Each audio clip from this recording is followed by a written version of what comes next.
कई Barr virus को फैलाने में बीमारी से ज्यादा हमारी एक छोटी सी गलती मदद कर देती है। सुबह बुखार है लेकिन हम सोचते हैं कुछ नहीं, ऑफिस तो जाना ही है। खांसी है फिर भी क्राउडेड मेट्रो में चले गए। छींक आई और हाथ से मुंह ढक लिया, फिर वही हाथ किसी चीज को छूने में लगा दिया। बारिश से ये चीज़ें नहीं होती, ये हवा में फैल जाता है, ये गंदगी से फैलता है, ये अनहाइजीनिक कंडीशन से फैलता है। ये इन्फ्लुएंजा हर साल होता है।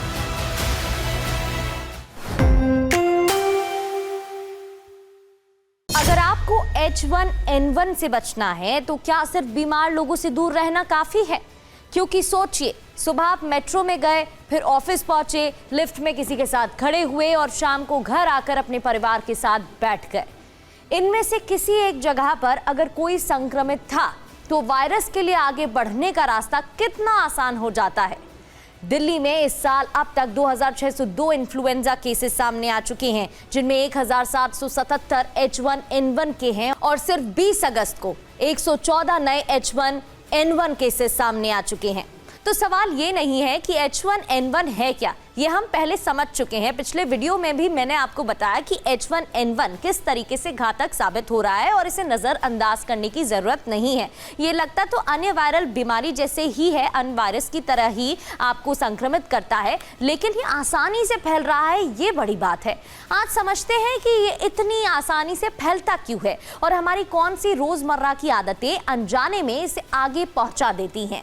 इन्फ्लुएंजा का सबसे आसान रास्ता है एक संक्रमित इंसान से निकलने वाले रेस्पिरेटरी पार्टिकल्स, यानी कोई खांसता है, छींकता है, बोलता है, यहाँ तक कि सांस लेता है तो उसके आसपास मौजूद दूसरे लोग एक्सपोजर में आ सकते हैं।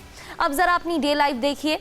मेट्रो में भीड़ है, ऑफिस में लोग आसपास हैं, एसी कमरे में खिड़की बंद है और एक व्यक्ति संक्रमित है।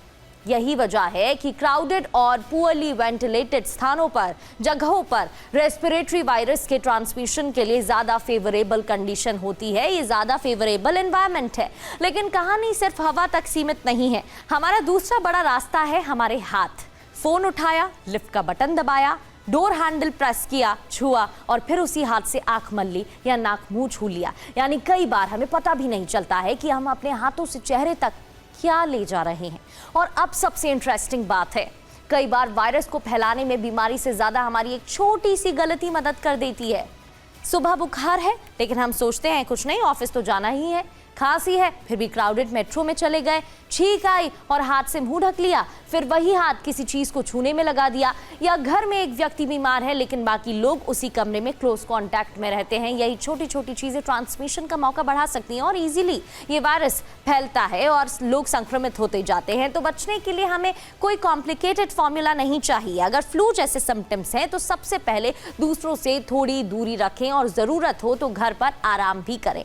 भीड़ या बंद जगह में खासकर अब रेस्पिरेटरी इन्फेक्शन बढ़ रहे हो, मास्क एक एक्स्ट्रा लेयर ऑफ प्रोटेक्शन दे सकता है। आज हमारी संवाददाता शालिनी वाजपेयी ने भी बातचीत की। डॉक्टर ने इस पूरे मामले में क्या कहा है, किस तरीके से बचा जा सकता है और ये वायरस क्या है, आप पहले वो सुनिए, फिर मैं आगे बताती हूँ कि क्या लक्षण होते हैं और किस तरीके से बचाव किया जा सकता है। बिल्कुल, आपको बता दूं अभी परसों ही जो है वो केंद्रीय स्वास्थ्य मंत्री ने भी मीटिंग की थी दिल्ली के स्वास्थ्य मंत्री के साथ और तमाम चीज़ों को लेकर समीक्षा की थी कि क्या तैयारियां हैं अस्पतालों में। बेड रिजर्व करने को लेकर भी चर्चा हो रही थी और ये कहा जा रहा था कि तैयारियों को लेकर ज़रूर ही जो है वो समीक्षा करते रहे। हमारे साथ डॉक्टर वली हैं।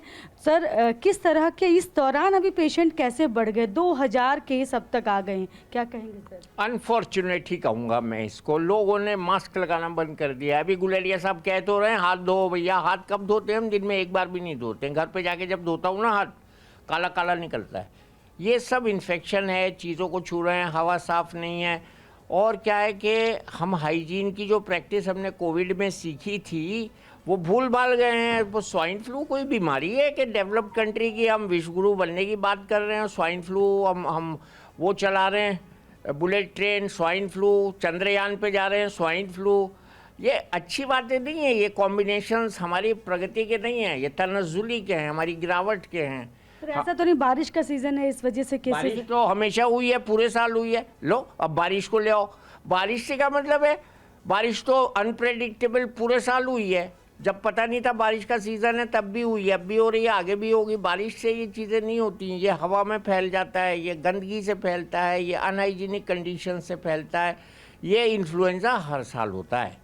सिम्टम क्या क्या होते हैं? हाँ नहीं, ये इन्फ्लुएंज़ा हर साल होता है। ये स्वाइन फ्लू वाला इन्फ्लुएंज़ा खतरनाक है। कभी कभी बर्ड फ्लू का होता है तो मार देते हैं मुर्गियों, गड्ढे में दबा देते हैं। लेकिन ये स्वाइन फ्लू का अच्छी बात ये है कि इसकी दवा है, बट डायग्नोस तो करें डॉक्टर, सिम्टम में सस्पेक्ट तो करें डॉक्टर। खांसी सुन के पहले 3 शब्द फ़ोन पे डायग्नोस कर लेता हूँ और टेस्ट पॉजिटिव आता है। ये होना चाहिए कान की ट्रेनिंग, आपके एक्सपीरियंस की ट्रेनिंग, कि आप स्वाइन फ्लू के मरीज से बात करते करते उसकी खांसी को देख के डायग्नोस कर सके। लक्षण तो इन्फ्लुएंजा लाइक इलनेस के ये लाइक के ही होंगे। अब वो कोई लिख के थोड़ी आएगा बलगम पे कि स्वाइन फ्लू का है ये। पेशेंट कब पहुंचे अस्पताल में सर? जैसे ही खांसी ठीक ना हो। हाँ, अगर ऐसा दर्द हो शरीर में जो आपको उठने ना दे रहा हो, वो स्वाइन फ्लू का दर्द है। मांसपेशियों में दर्द, सर में दर्द, वो बहुत एक्सट्रीम होता है इसमें। और खांसी तो ऐसी होती है, सामने जो हमारी सेक्रेटरी बैठी है ना, इनके लड़के की कल पूरे दिन नहीं रुक रही थी, पहली खुराक खाते ही उसकी एंटी फ्लू की रुक गई। तो ये एकदम रिस्पॉन्स भी आता है इसमें। ये फ्लू का जो वायरस है ये बड़ा शरीफ लगता है मुझे कि पहली 2 डोज से ही रिस्पॉन्ड कर जाता है, इसलिए इसका फायदा। अच्छा, अब टीके की बात करेंगे। कमरे में वेंटिलेशन अच्छा रखें, मतलब फ्रेश एयर का रास्ता खुला रखें। हाथों का रेगुलरली साफ करना जरूरी है। बार बार आंख, नाक और मुंह छूने से बचें। और वैक्सीनेशन को भी हल्के में नहीं लेना चाहिए, खासकर उन लोगों के लिए जिन्हें इन्फ्लुएंजा से कॉम्प्लिकेशन का रिस्क ज्यादा हो सकता है। तो अगली बार जब आपको लगे कि अरे ये तो बस वायरस है, नॉर्मल वायरल फीवर है, एक बार रुक कर सोचिएगा, क्या मैं खुद इस वायरस को अपने घर, ऑफिस या आसपास के लोगों तक पहुंचाने का रास्ता तो नहीं बन रहा। क्योंकि H1N1 से बचाव सिर्फ ये नहीं है कि वायरस से दूर रहें, असल बचाव है उसे एक इंसान से दूसरे इंसान तक पहुंचने का मौका ही कम दें। आप माध्यम नहीं बनिए, आप मीडियम नहीं बनिए, क्योंकि वायरल की प्रकृति ही ऐसी है कि वो खुद सरवाइव नहीं करता है, वो बॉडी में ही सरवाइव करता है। और इसलिए इजीली संक्रमित लोग होते हैं, एक दूसरे से आपको इन्फेक्शन होता है, ट्रांसमिशन होता है, और इसी बारे में डॉक्टर ने बताया भी। तो अगली बार जब कोई बोले बस वायरल है, कुछ नहीं होगा, तो याद रखिए इन्फ्लुएंजा की प्रकृति ही ये है कि ये बहुत आसानी से फैलता है। तो अब डरने की जरूरत नहीं है, जरूरत है सावधान रहने की, स्वस्थ रहने की, अपना ख्याल रखने की, और लोग इससे संक्रमित ना हो और आप उसका माध्यम ना बने, इस पर भी ध्यान देने की जरूरत है।